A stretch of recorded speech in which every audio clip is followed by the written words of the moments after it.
Hi friends, நான் உங்கள் Varadaraja and welcome to our channel. இன்னைக்கு நம்ம episode 476 subscribers real life cost experience தாங்க வந்து பார்க்க போகிறோம். ஜின்னை பற்றின வீடியோ போடுங்க அப்படின்ற ஒரு ரிக்வெஸ்ட் நீங்கள் நிறைய பேர் என்கிட்ட கொடுத்துக்கிட்டே இருக்கீங்க. ஆனால் ஜின்னை பற்றின வீடியோ போடணும் அப்படின்னா அதுக்கேற்ற மாதிரி ஒரு ட்ரிமெண்ட்ரஸான ஒரு கதை நம்மளுக்கு கிடைக்கணும்ல.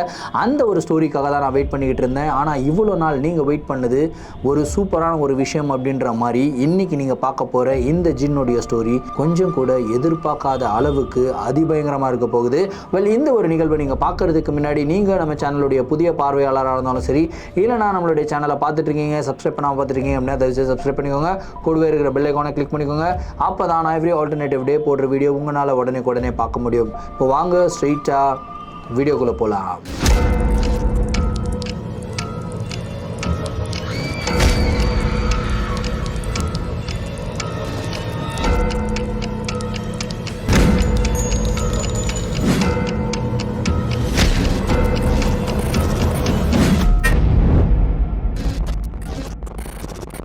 இந்த ஒரு நிகழ்வை நம்மளுக்கு முகமது இஸ்மாயில் அப்படின்ற ஒரு சப்ஸ்கிரைபர் சென்னையிலேருந்து ஷேர் பண்ணி விட்டுருக்காங்க. இந்த ஒரு அமானுஷமான நிகழ்வு அவருக்கு நடந்தது கிடையாது, ஆனால் அவருடைய நண்பன் ஆரியனுக்கு நடந்த ஒரு நிகழ்வு அப்படின்னு சொல்லியிருக்காரு.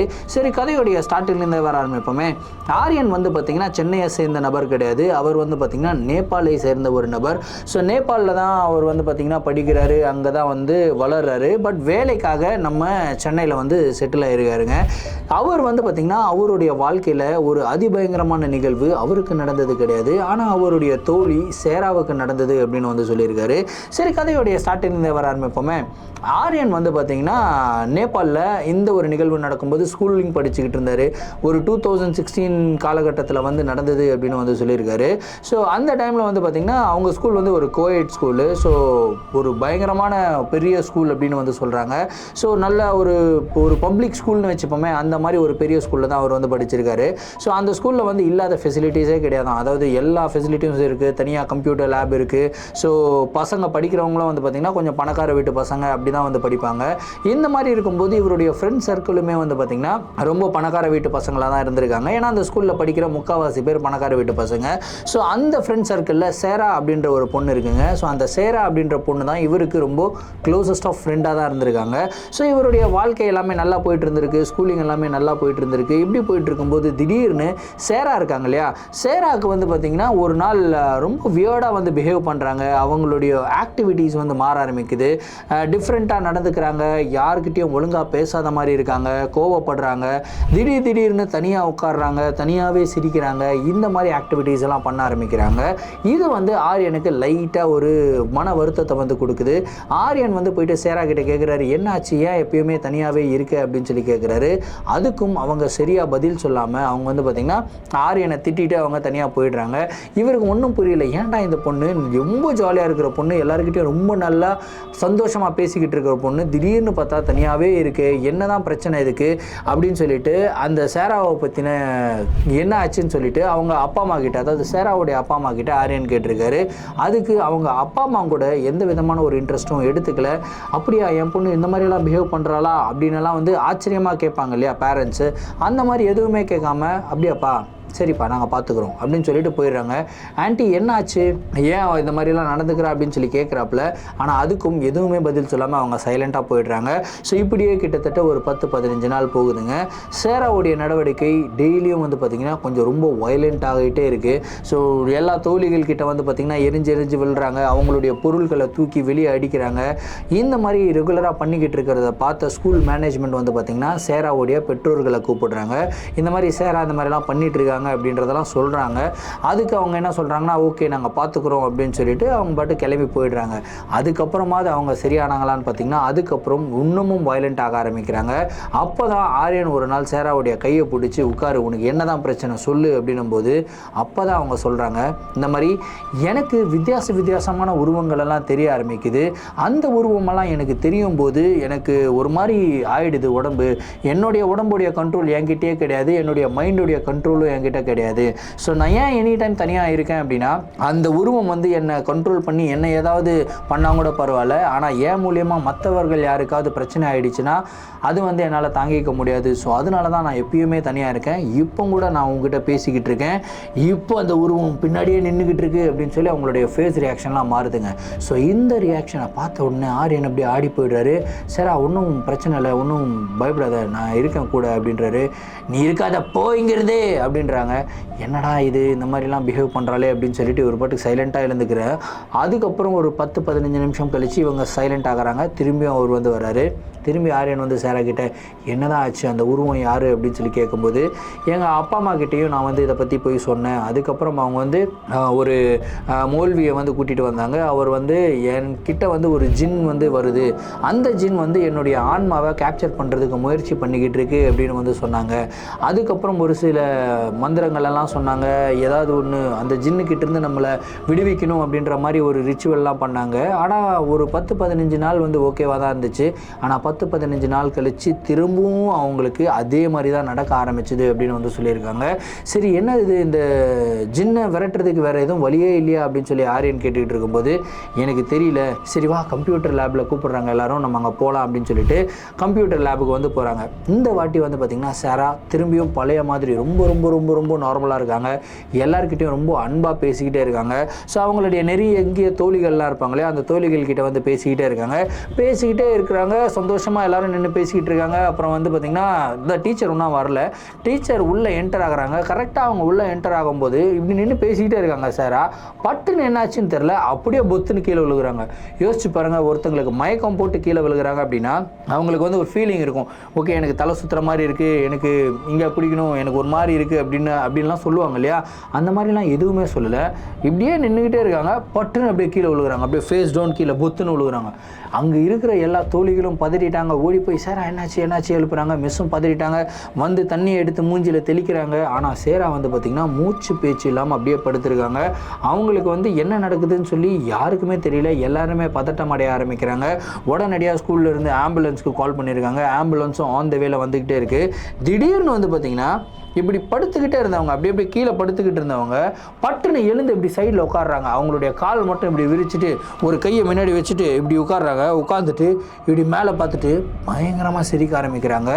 அதுக்கப்புறம் அப்படியே பயங்கரமாக கத்த ஆரம்பிக்கிறாங்க. அவங்களுடைய சவுண்ட் இருக்கு இல்லையா, அந்த சவுண்டு வந்து பார்த்திங்கன்னா அந்த இடத்துல யாருனாலையும் கேட்கவே முடியல அப்படின்ற அளவுக்கு வந்து கத்த ஆரம்பிக்கிறாங்க. கத்த ஆரம்பித்து அந்த கம்ப்யூட்டர் லேப் இருக்கு இல்லையா, அந்த கம்ப்யூட்டர் லேபில் இருக்கிற எல்லா டெஸ்க்டாப்பையும் கீழே தள்ளி விடுறாங்க. மவுஸ் எல்லாம் அப்படியே பிடுங்கி எல்லாரு மேலேயும் தூக்கி அடிக்கிறாங்க. அதுக்கப்புறம் அவங்கள கண்ட்ரோல் பண்ணுறதுக்காக அந்த ஸ்கூலில் இருக்கிற டீச்சர்ஸ்லாம் இருக்காங்களா, அவங்களாம் ஓடி வராங்க. சேராவை பிடிக்கிறதுக்கு முயற்சி பண்ணுறாங்க. ஒரு டீச்சர் வந்து கையை பிடிச்சாங்க பாருங்கள், அந்த கையில் அப்படி தூக்கி போட்டாங்க. அந்த டீச்சர் எகிரி போய் விழுகிறாங்க. எப்படி சேராவுக்கு இவ்வளோ பவர் வந்தது அப்படின்னு சொல்லி யாருனாலையும் வந்து கொஞ்சம் கூட யோசிச்சு கூட பார்க்க முடியல. ஏன்னா அந்த அளவுக்கு அவங்க பவர்ஃபுல்லாக இருக்காங்க. சரி அவங்கள கண்ட்ரோல் பண்ணியே ஆகணும் அப்படின்னு சொல்லிட்டு ஸ்கூலில் மேல் டீச்சர்ஸ் எல்லாம் இருப்பாங்க இல்லையா, ஸோ வாத்தியார்கள்லாம் இருப்பாங்களா, அவங்களாம் வந்துருக்காங்க. கஷ்டப்பட்டு சேராவை வந்து பிடிச்சிருக்காங்க. அந்த டைமில் ஆம்புலன்ஸும் வந்துருச்சு. ஆம்புலன்ஸோட ஸ்ட்ரெச்சரில் வந்து படுக்கிறாங்க. படுக்க வச்ச உடனே கூட அவங்க சும்மா இல்லை, பயங்கர ஆக்ரோஷமாக வந்து பண்ணிக்கிட்டு இருக்காங்க. அதுக்கப்புறம் அவங்களுடைய கைகளையும் கால்களையும் கட்டுறாங்க. டைரெக்டாக ஹாஸ்பிட்டலுக்கு கூட்டிகிட்டு போகிறாங்க. ஹாஸ்பிட்டலில் ட்ரீட்மெண்ட்டும் கொடுக்குறாங்க. ஆனால் ட்ரீட்மெண்ட்டும் வந்து எதுவுமே யூஸ் இல்லை அப்படின்னு தான் சொல்லணும். ஏன்னா அவங்களுடைய ஆக்டிவிட்டி வந்து பார்த்திங்கன்னா அவ்வளோ அளவுக்கு பயங்கரமாக இருக்குது.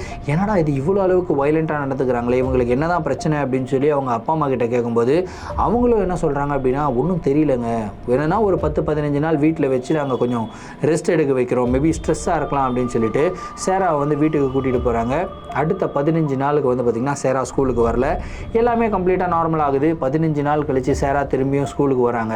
ஸ்கூலுக்கு வந்த உடனே எல்லா தோழிகளும் வந்து பார்த்திங்கன்னா சேரா கிட்ட போய் பேசுகிறாங்க. ஆரியனும் போகிறாரு. போயிட்டு என்னாச்சு, இப்போ உனக்கு உடம்பு பரவாயில்லையா, எல்லாம் நல்லா இருக்கா அப்படின்னு சொல்லி கேட்கும்போது திரும்பவும் பழைய மாதிரி ரொம்ப ரொம்ப ரொம்ப ரொம்ப நார்மலாக வந்து பேசுகிறாங்க. இல்லை எல்லாமே கரெக்டாக இருக்குது, எதுவுமே பிரச்சனை இல்லை அப்படின்றதெல்லாம் வந்து சொல்லிக்கிட்டு இருக்காங்க. சொல்லிவிட்டு அதுக்கப்புறம் வந்து கிளாஸஸ் எல்லாம் நடக்க ஆரம்பிக்குதுங்க. ஃபஸ்ட் பீரியட் நடக்குது, சைலண்ட்டாக இருக்காங்க, நல்லா கவனிக்கிறாங்க. செகண்ட் பீரியட் நடக்குது, தேர்ட் பீரியட் நடக்குது, எதுவுமே பிரச்சனை இல்லை. திரும்பவும் வந்து பார்த்திங்கன்னா இந்த வாட்டி கெமிஸ்ட்ரி லேபுக்குள்ளே கூட்டிகிட்டு போகிறாங்க. ஸோ கெமிஸ்ட்ரி லேபுக்குள்ளேயும் வந்து நல்லா ஜாலியாக பேசிக்கிட்டு சிரிச்சுக்கிட்டு இருக்காங்க. கரெக்டாக அதே மாதிரி டீச்சர் என்டர் ஆகுறாங்க. டீச்சர் என்டர் ஆகும்போது திரும்பவும் அதே மாதிரி அவங்க ஃபேஸ் டவுன் டம்முன்னு கீழே விழுகிறாங்க. அப்படி கீழே விழுந்த உடனே எல்லாருக்கும் பயங்கர ஷாக்கு. ஏன்னா ஃபஸ்ட்டு வாட்டி அவங்க கீழே விழும்போது யாருக்கும் தெரியாது என்னென்ன நடக்க போகுதுன்னு தெரியாது. ஆனால் இந்த தடவை சேரா டமால்னு கீழே விழுந்த உடனே எல்லாருமே வந்து பார்த்திங்கன்னா கிளியராக தெரிஞ்சிருச்சு இவங்க இந்த மாதிரி தான் பிஹேவ் பண்ண போகிறாங்க அப்படின்னு தெரிஞ்சிருச்சு. ஆனால் என்ன ஏன் இந்த மாதிரி நடந்துக்கிறாங்க அப்படின்னு சொல்லி தெரியாமல் எல்லாரும் அப்படியே முழிச்சு சேராவே பார்த்துக்கிட்டு இருக்கும்போது கரெக்டாக ஒரு 5 நிமிஷத்தில் திரும்பவும் சேரா வந்து பார்த்திங்கன்னா கால் இப்படி ஓப்பன் பண்ணி கை இப்படி வச்சு இப்படியே பார்க்குறாங்க. திரும்பவும் கத்துறாங்க, திரும்பவும் வந்து சிரிக்க ஆரம்பிக்கிறாங்க. இந்த தடவை அந்த கெமிஸ்ட்ரி லேபில் வந்து சில ஃபார்முலாஸ் லிக்விட்ஸ் எல்லாம் இருக்கும் இல்லையா, அதெல்லாம் தூக்கி அடிக்க ஆரம்பிக்கிறாங்க. எல்லா பசங்களும் அந்த லேப்லேருந்து வெளியே ஓட ஆரம்பிக்கிறாங்க. சேராவை பார்த்து பயப்பட ஆரம்பிக்கிறாங்க. இப்போ டீச்சர்ஸ்க்கெல்லாம் ஒரு தெரிஞ்சிருச்சு, ஓகே நம்ம லேடி டீச்சர்ஸ் போயிட்டு அவங்க கையை பிடிச்சோம் அப்படின்னா தூக்கி எங்கேயாவது கடைசிடுவாங்க, அவங்க அந்தளவுக்கு பவர்ஃபுல்லாக இருப்பாங்கன்னு சொல்லிட்டு ஃபஸ்ட்டே வந்து இந்த மேல் டீச்சர்ஸ் எல்லாம் வந்துடுறாங்க. அதுக்கப்புறம் அவங்களுடைய கைகள்லாம் பிடிக்கிறாங்க. அதுக்கப்புறம் திரும்பியும் ஆம்புலன்ஸை வர வைக்கிறாங்க. ஸ்ட்ரெச்சரில் போட்டு கை கால்களை கட்டிட்டு திரும்பியும் ஹாஸ்பிட்டலுக்கு வந்து அனுப்புகிறாங்க. இந்த தடவை ஸ்கூல் மேனேஜ்மெண்ட் என்ன சொல்கிறாங்க அப்படின்னா அவங்க பேரண்ட்ஸ் கிட்ட கொஞ்சம் ஸ்ட்ரிக்டாகவே வந்து சொல்லிடுறாங்க, இந்த மாதிரி உங்கள் பொண்ணுக்கு தான் ஏதோ ஒரு பிரச்சனை இருக்குதுன்னு நினைக்கிறேன், அந்த பிரச்சனைனால மற்ற பசங்களுக்கு வந்து எந்த பிரச்சனையும் வந்துடக்கூடாது, ஸோ அதனால் நீங்கள் எவ்வளோ நாள் வேணால் லீவ் எடுத்துக்கோங்க, ஆனால் உங்கள் பொண்ணை ப்ராப்பராக ட்ரீட் பண்ணி எல்லாம் கம்ப்ளீட்லி ஓகே அப்படின்னா மட்டும் ஸ்கூலுக்கு அனுப்புங்க அப்படின்னு சொல்லிட்டு அவங்க பேரண்ட்ஸ் கிட்ட சொல்லி அனுப்பி விட்டுடுறாங்க.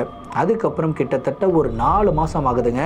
4 மாதம் அவங்க வரவே இல்லை, ஸ்கூலுக்கு வரல. அப்படின்னதுக்கப்புறம் அவங்க கூட படிக்கிற பசங்கள்லாம் கூட கம்ப்ளீட்டாக மறந்துடுறாங்க. இனிஷியலாக வந்து ஒரு 2-3 நாள் 4 நாள் வந்து இந்த மாதிரிலாம் இருக்கும், அந்த பொண்ணுக்கு என்னாச்சுன்னு தெரில, இந்த மாதிரி பிஹேவ் பண்ணாங்க அப்படின்லாம் பேசுவோம் இல்லையா. ஆனால் ஒரு வாரம் ஆகிடுச்சுன்னா அதே வந்து பேச்சு வந்து கொஞ்சம் கம்மியாகும். அப்படியே வந்து ஒரு 10 நாள் ஆகிடுச்சுன்னா டோட்டலாக மறைஞ்சு போயிடும் இல்லையா. அந்த மாதிரி தான் சேராவை பற்றின ஞாபகம் யாருக்குமே கிடையாதுங்க. கரெக்டாக ஒரு 4 மாதம் கழித்து 5ஆவது மாதம் திரும்பவும் சேரா வந்து வராங்க. சேரா வந்த உடனே தான் பசங்க எல்லாருக்கும் திரும்பியும் அந்த மெமரிஸ் வர ஆரம்பிக்குது.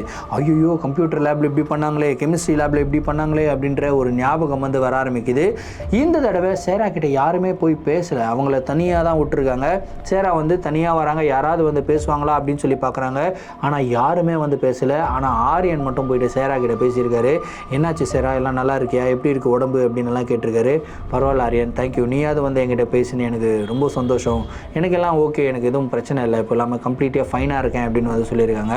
சரி அப்படின்னு சொல்லிட்டு கிளாஸில் உட்காடுறாங்க. கிளாஸும் வந்து நடக்க ஆரம்பிக்குது. யாருமே வந்து கிளாஸை கவனிக்கல, எல்லாருமே சேராவை தான் பார்த்துட்ருக்காங்க. ஏன்னா அவங்களுடைய மைண்டில் வந்து ஃப்ரெஷ்ஷாக இருக்குது, திரும்பவும் இவங்க ஏதாவது பண்ணிடுவாங்களோ அப்படின்ற ஒரு ஃபீல் இருக்கும் இல்லையா. அந்த ஃபீல்லேயே வந்து பார்த்திங்கன்னா சேராவே பார்த்துக்கிட்டு இருக்காங்க. ஆனால் அவங்க எதுவுமே பண்ணாமல் சைலண்ட்டாக கிளாஸை கவனிச்சுக்கிட்டே இருக்காங்க. எதுவுமே பிரச்சனை இல்லை, எல்லாம் கரெக்டாக போயிட்டே இருக்குது. கிட்டத்தட்ட ஒரு 7 பீரியட் இருக்கும் ஒரு நாளைக்கு. அந்த 7 பீரியடில் 6 பீரியட் வந்து முடிஞ்சிருச்சுங்க. 6 பீரியட் கம்ப்ளீட்லி நார்மலாக இருக்குது. அப்போ தான் பொண்ணுங்களாம் சரி இவன் நார்மலாக தான் இருக்கா, இதுக்கப்புறம் எந்த பிரச்சனையும் இல்லை, இதுக்கப்புறம் போய் பேச ஆரம்பிக்கலாம் அப்படின்னு சொல்லி யோசிக்கும் போது கரெக்டாக 7ஆவது பீரியடோட ஸ்டார்ட்டில் இவங்க வந்து அவங்க பெஞ்சில் தான் உட்காந்துக்கிட்டே இருக்காங்க. பெஞ்சில் உட்காந்து அப்படியே சுற்றி முற்றி பார்த்துட்டே இருக்காங்க. டீச்சரும் வந்துட்டாங்க, டீச்சரும் பாடம் நடத்திக்கிட்டே இருக்காங்க. இப்படி சைலண்ட்டாக பெஞ்சில் உட்காந்துக்கிட்டு இருந்த சேரா இப்படி தான் கையை கட்டி உட்காந்துருக்காங்க.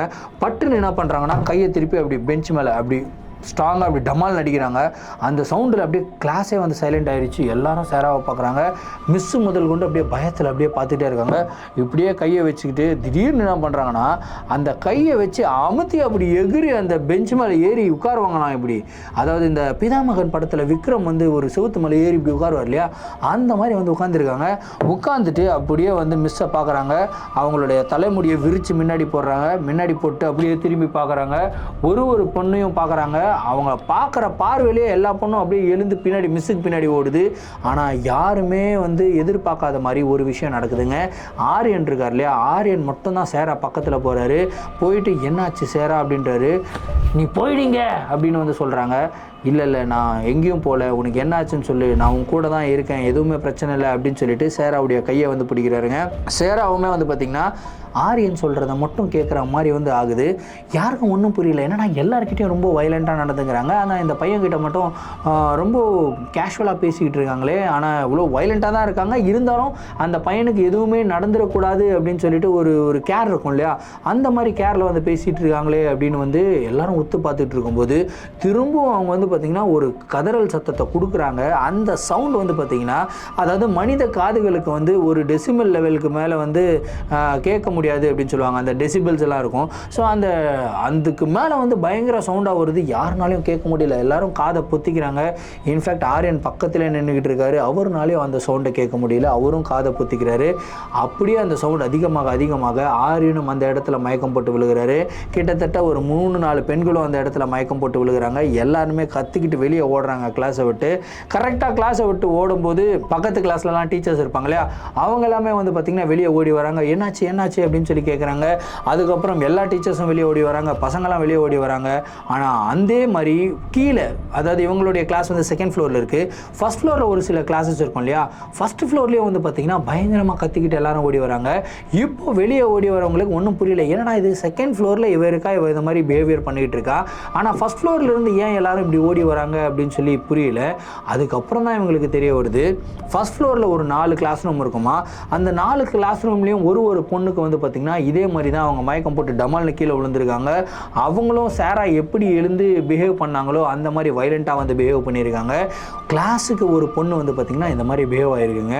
அதுக்கப்புறம் ரொம்ப பயந்து போன ஸ்கூல் மேனேஜ்மெண்ட் வந்து பார்த்திங்கன்னா இந்த 5 பொண்ணுங்களையும் என்ன பண்ணுறாங்கன்னா பிடிச்சி ஒரு ரூமில் போட்டு அடைச்சி வைக்கிறாங்க. அதுக்கப்புறம் வந்து பார்த்திங்கன்னா அந்த இடத்துல ஏதோ ஒரு பிரச்சனை இருக்குன்றதை மட்டும் தெரிஞ்சுக்கிறாங்க. சரி, இந்த மாதிரி மௌல்வி யாராவது கூப்பிட்டு நம்ம வந்து இது பண்ணலாம், அதாவது பேயோட்டும் சடங்குகள் பண்ணலாம், இல்லை ஏதாவது ஒன்று பண்ணலாம் அப்படின்னு சொல்லி வர வைக்கிறாங்க. பேரண்ட்ஸ் எல்லாரையும் சொல்லி வர வைக்கிறாங்க. பேரண்ட்ஸும் அந்த இடத்துக்கு வராங்க. அப்போ தான் பேரண்ட்ஸ் வந்து சொல்ல ஆரம்பிக்கிறாங்க, எங்கள் பொண்ணுங்க மேலே ஒரு ஜின்னுடைய தாக்கம் இருக்குது அப்படின்னு சொல்லி எங்களுக்கு தெரிய வந்தது. நாங்களும் ஒரு சில ரிச்சுவல் பண்ணோம், ஆனால் எதுவுமே சரியாகலை. ஆனால் இப்போது அந்த ஜின்னுடைய தாக்கம் இன்னும் அதிகமாகிருச்சுன்னு நினைக்கிறேன் அப்படின்னு சொல்லி சேராவுடைய பேரண்ட்டு சொல்கிறாங்க. ஆனால் இதே ஒரு ஸ்டோரியை தான் மற்ற 4 பொண்ணுங்க அஃபெக்ட் ஆகியிருந்தாங்களே அவங்களுடைய பேரண்ட்ஸும் வந்து சொல்கிறாங்க. சரி, அந்த ஜின் பார்க்குறதுக்கு எப்படி இருந்தது அப்படின்ற மாதிரி எல்லாம் கேட்குறாங்க. அதுக்கு 5 பேரும் சொல்கிற பதில் ஒரே மாதிரி தான் இருக்குது. அதாவது அந்த ஜின் பார்க்குறதுக்கு ரொம்பவும் யங்காக இருந்தது. ரொம்ப அழகான ஒரு மேல் ஜின். அது வந்து நம்மளுடைய பெண்ணுடைய உடம்பை வந்து கண்ட்ரோல் பண்ணிக்கணும், அதோடைய மைண்டை வந்து கண்ட்ரோல் பண்ணிக்கணும் அப்படின்னு சொல்லி ஒரு சில ஆக்டிவிட்டீஸ் எல்லாம் பண்ணிக்கிட்டு இருக்கு அப்படின்னு வந்து சொல்கிறாங்க. 5 பேரும் பேசி வச்ச மாதிரி ஒரே மேட்டரை வந்து சொல்கிறாங்க. இன்ஃபேக்ட் இந்த 5 பேரண்ட்ஸுக்கும் ஏதாவது சம்மந்தம் இருக்கான்னு கேட்டிங்கன்னா எந்த விதமான ஒரு சம்மந்தமும் இல்லை. ஒரே ஒரு சம்மந்தம் என்னன்னு கேட்டிங்கன்னா 5 பெண் குழந்தைகளும் அதே ஸ்கூலில் தான் வந்து படிக்கிறாங்க. இது மட்டும்தான் ஒரே ஒரு சம்பந்தம். அதுக்கப்புறம் வந்து பார்த்திங்கன்னா அந்த இடத்துல ஒரு சில ரிச்சுவல்ஸ் எல்லாமே பண்ணுறாங்க. இந்த ஜின்னை எப்படியாவது கண்ட்ரோல் பண்ணணும் அப்படின்னு சொல்லிட்டு ரொம்ப முயற்சி பண்ணுறாங்க. ஆனால் அந்த ஜின் ரொம்ப பவர்ஃபுல்லாக இருந்த ஒரு காரணத்தினால 5 பெண்களையும் வந்து பார்த்திங்கன்னா ஒன்றா ஒரே ரூம்லேயே போட்டு வச்சுருக்காங்க. கிட்டத்தட்ட ஒரு 21 டேஸ் ரிச்சுவல் அப்படின்றாங்க. அது என்ன ரிச்சுவல் அப்படின்னு எனக்கு தெரியல. ஸோ 21 டேஸ் ரிச்சுவல் வந்து பண்ணியிருக்காங்க. ரிச்சுவல் பண்ணி ஒரு பொண்ணு கிட்ட இருந்தும் வந்து பார்த்திங்கன்னா அந்த ஜின்னை தனியாக பிரித்து எடுக்கிறாங்க. அதாவது அந்த ஜின் ஒரே ஜின்னு தான் வந்து 5 பேரையும் மைண்டையும் வந்து கேப்சர் பண்ணி வச்சிருக்கு. ஸோ அந்த ஜின்னுடைய கண்ட்ரோலை எடுக்க வைக்கிறதுக்கு ரொம்ப கஷ்டமாக. ஸோ 21 நாட்கள் தொடர்ந்து வந்து பார்த்திங்கன்னா அந்த ஸ்கூல் வந்து லீவ் விடப்பட்டிருந்தது. அதுக்கப்புறம் அந்த ஸ்கூலில் இருக்கிற மற்ற குழந்தைகள் எல்லாம் என்ன பண்ணுறாங்கன்னா டிசியே வாங்கிட்டு போயிட்டாங்க. கிட்டத்தட்ட ஒரு பாதி பேர். இன்னமும் பாதி பேர் என்னென்னா ஸ்கூல் ஓப்பன் ஆகிடுச்சுன்னா பரவாயில்ல, நாங்கள் வந்துடுறோம் அப்படின்னு சொல்லி வர ஆரம்பித்தாங்க. ஸோ ஃபைனலாக 21 நாட்கள் கழித்து வந்து பார்த்திங்கன்னா அந்த 5 பெண்கள் மேலே இருந்த ஜின்னையும் வந்து பிரித்து எடுக்கிறாங்க. அந்த கண்ட்ரோலை பிரித்து எடுக்கிறாங்க. அதுக்கப்புறம் அந்த ஜின்னை கண்ட்ரோல் பண்ணியும் வைக்கிறாங்க. அதுக்கப்புறம் அவங்களுடைய லைஃப்பில் இந்த மாதிரி ஜின்னால் எந்த விதமான ஒரு பிரச்சனையும் வரல அப்படின்னு சொல்கிறாங்க. ஆனால் ஒரே ஒரு கேள்விக்கு மட்டும்தான் இது வரைக்கும் விடை தெரியாது. என்னன்னு கேட்டிங்கன்னா அந்த ஜின் யார், எதனால ஃபஸ்ட்டு சேராவை கண்ட்ரோல் பண்ண முயற்சி பண்ணிச்சு, அதுக்கப்புறம் சேராவை கண்ட்ரோல் பண்ணதுக்கப்புறம் மற்ற 4 பெண்களை எதனால் டார்கெட் பண்ணிச்சு அப்படின்ற ஒரு கேள்வி இது வரைக்கும் ஒரு கேள்வியாக தான் இருக்குது. அதுக்குண்டான விடை எனக்கு தெரியல அப்படின்னு வந்து சொல்லியிருக்காரு. சரி, இந்த ஒரு ஸ்டோரியை கேட்கும்போது எனக்கும் அதே ஒரு கேள்வி தான் இருந்திருக்கு. ஸோ அந்த கேள்விக்குண்டான விடை எது அப்படின்னு சொல்லி எனக்கு தெரியல. உங்களுக்கு தெரிஞ்சதுன்னா கமெண்ட் பாக்ஸில் சொல்லுங்கள். இந்த வீடியோ நீங்கள் நினச்சும் கூட பார்க்காத அளவுக்கு பயங்கரமாக இருந்திருக்கும் அப்படின்றதுல எந்த விதமான ஒரு சந்தேகமும் இல்லை. இந்த வீடியோவுக்கு நீங்கள் ஒரு 3000 லைக்ஸ் அண்ட் 300 கமெண்ட்ஸ் போட்டிங்க அப்படின்னா நான் ரொம்ப ஹாப்பியாக இருப்பேன். ஏன்னா நீங்கள் போடுற ஒரு கமெண்ட்டும் ஒரு லைக்கும் தான் என்ன மாதிரி கிரியேட்டர்ஸ்க்கு ஒரு மிகப்பெரிய மோட்டிவேஷனல் பூஸ்டராகவே இருக்குது. இதே மாதிரி உங்களுடைய வாழ்க்கையில் ஏதாவது அமானுஷமான நிகழ்வுகள் நடந்திருந்து அந்த நிகழ்வுகளை என்கிட்ட ஷேர் பண்ணணும்னு நினச்சிங்கன்னா என்னோட இன்ஸ்டாகிராமில் ஃபாலோ பண்ணிவிட்டு என்னோட இன்ஸ்டாகிராமில் டிஎம் பண்ணுங்கள். இல்லை நான் என்னுடைய மெயில் ஐடிக்கு மெயிலாக சென்ட் பண்ணிவிடுங்க. கண்டிப்பாக உங்களுடைய நிகழ்வுகளும் நம்மளுடைய சேனலில் வீடியோஸாக போடப்படும். மீண்டும் அடுத்த வீடியோவில் சந்திக்கும் வரை நான் உங்கள் Varadaraja signing off. Thank you and bye.